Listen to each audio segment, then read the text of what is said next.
प्राचीन काल में सत्यव्रत नाम के एक राजा राज करते थे। वह प्रतिदिन पूजा पाठ किया करते थे। उनके पास किसी भी चीज की कमी नहीं थी। वह धन दौलत से लेकर हर प्रकार की सुविधा से समृद्ध थे। हालांकि इसके बावजूद भी राजा की एक अभिलाषा थी जिसे वह पूर्ण की चाह रखते थे। दरअसल राजा सत्यव्रत को किसी प्रकार से स्वर्गलोक जाने की इच्छा थी।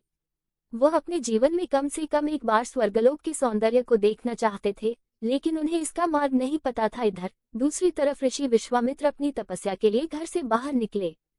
चलते चलते वह अपनी कुटिया से काफी आगे चले गए थे। काफी समय बीत गया लेकिन वह नहीं लौटे। इस कारण उनका परिवार भूख और प्यास से तड़प रहा था।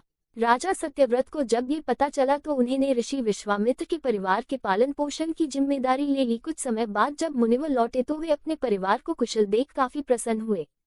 उन्होंने पूछा कि उनकी अनुपस्थिति में किसने उनकी देखभाल की। इस पर ऋषि के परिवार वालों ने बताया कि राजा ने उनके पालन पोषण की जिम्मेदारी उठाई थी। ये सुनकर ऋषि विश्वामित्र तुरंत राजमहल पहुंचे और राजा से मुलाकात की। वहां पहुंचकर उन्होंने सबसे पहले महाराज को धन्यवाद कहा।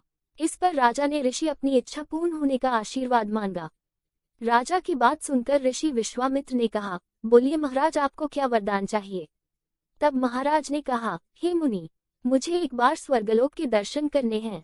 कृपया करके मुझे वहां जाने का वरदान दें। राजा की प्रार्थना सुनकर ऋषि विश्वामित्र ने एक ऐसा रास्ता बनाया जो स्वर्गलोक की ओर जाता था।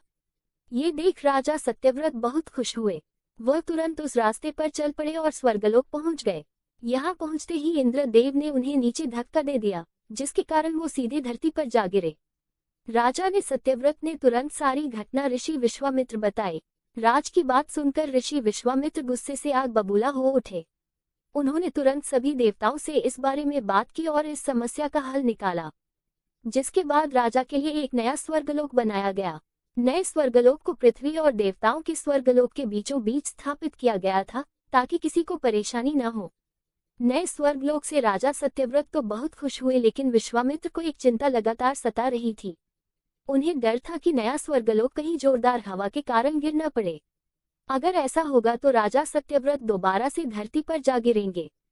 काफी सोच विचार के बाद ऋषि विश्वामित्र को एक उपाय सूझा। उन्होंने नए स्वर्गलोक के नीचे एक बहुत लंबा खंभा लगा दिया ताकि उसे सहारा मिल सके।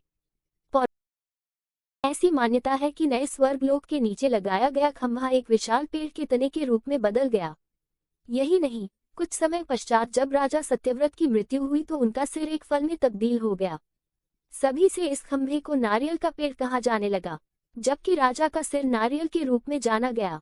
यही कारण है कि नारियल का पेड़ इतना लंबा होता है। कहानी से सीख। इस कहानी से हमें ये सीख मिलती है कि अगर सच्चे मन से किसी की मदद करें तो हमारी हर ख्वाहिश पूरी हो सकती है। ऐसी पौराणिक कथा सुनने के लिए हमारे भगवान भोलेनाथ चैनल को सब्सक्राइब कीजिए। धन्यवाद।